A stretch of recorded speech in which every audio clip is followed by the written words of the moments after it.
grafted tree, the one thing that you've got to look out for all the time is that the original tree here is a different fruit, a different citrus. So occasionally you will get these sprouts. Now you can see that the shape of this stem is different. This is a lime tree originally, so if you look at the difference between that and that, they're different shapes. So what you have to do is cut that off. As soon as you see it, cut it off, because all the energy is, all the energy is going back into this sprout.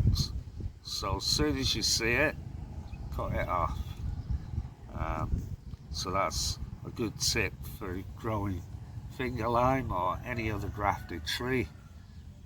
Always look out for the original sprouts, because they will come out, even in established trees like this one. Okay, that's a tip.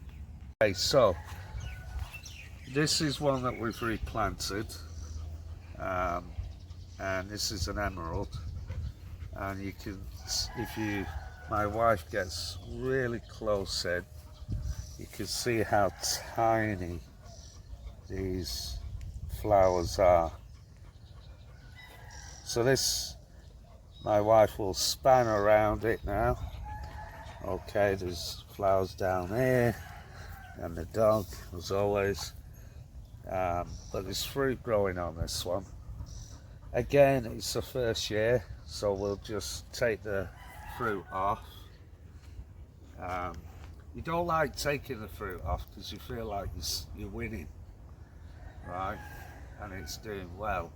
But any citrus tree should take the fruit off in the first year and let the roots grow, let it establish.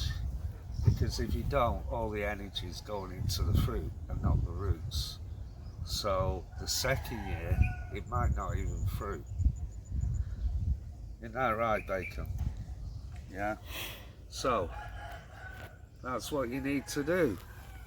Let it flower, let it fruit. But as soon as you see the fruit, take it off. The problem is with fingerlime, the fruit are tiny. So you can't see them until they're like half an inch, quarter of an inch. But when they start, they're really, really tiny, just a couple of millimeters. So let it fruit. When you see a fruit, just take it off.